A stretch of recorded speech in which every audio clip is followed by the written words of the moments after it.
Dan kalau kita perhatikan Nabi Adam alaihissalam, Nabi Adam dan Hawa alaihissalam, kisah mereka adalah kisah yang terawal kalau kita baca Quran daripada mushaf Al-Fatihah kemudian Al-Baqarah. Kisah yang pertama adalah kisah Adam dan Hawa alaihissalam, dan kita lihat daripada renungan tadabbur bagaimana Allah Subhanahu Wa Taala nak berikan nikmat yang paling besar, tinggal di syurga yang mata tak pernah terbayang, telinga tak pernah dengar, manusia tak pernah terlintas dalam imajinasi betapa nikmatnya syurga itu. Pun demikian Allah Subhanahu Wa Taala mulakan perjalanan untuk menikmati syurga itu dengan Allah kata, aku menciptakan Hawa alaihissalam sebagai pasangan, dan kemudian uskun anta wa zaujukal jannah, dan kau dan isteri kau masuklah ke dalam syurga dan nikmati segala nikmat yang ada. Seolah-olah nikmat yang terbesar yang Allah ciptakan kepada manusia ini adalah memiliki pasangan, memiliki suami ataupun isteri yang memberikan sukun, memberikan sakinah. Nanti kita akan lihat insya-Allah. Dan ini ayat yang sering dibacakan ataupun dituliskan pada kad kahwin.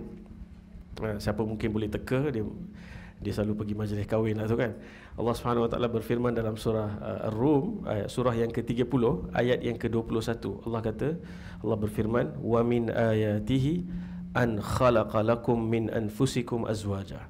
Allah kata, daripada tanda kekuasaan Allah Subhanahu Wa Taala yang luar biasa yang kamu perlu perhatikan, kamu perlu renung dalam-dalam, ialah bagaimana Allah ciptakan daripada diri kamu sendiri pasangan kamu. Sebab tu kita bukan hidup dengan spesies lain.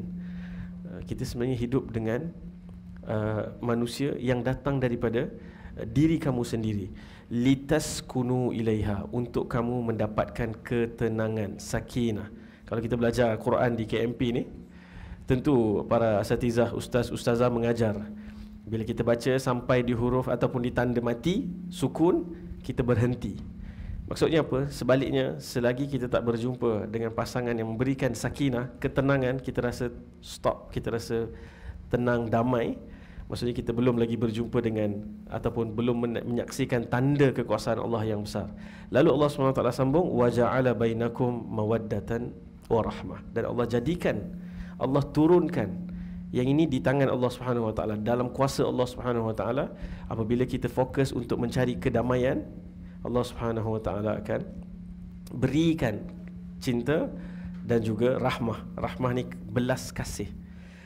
Inna fi dzalika laayatin liqaumin yatafakkarun. Dah sebut dah tadi awal tadi, ini tanda kekuasaan yang besar. Tapi Allah ulang sekali lagi di hujung tu, perhatikan, ini tanda kekuasaan yang sangat besar. Dan tentunya kalau kita lihat, kita hidup di satu zaman sekarang ini, kalau saudara-saudari, tuan-tuan, puan-puan membaca berita, tengok social media, membaca laporan-laporan yang berkaitan dengan institusi kekeluargaan, bukan hanya di Malaysia, bukan hanya di negara-negara Nusantara, negara-negara Islam, bahkan di seluruh dunia kita sedang melihat satu keadaan institusi kekeluargaan ini semakin hari semakin runtuh.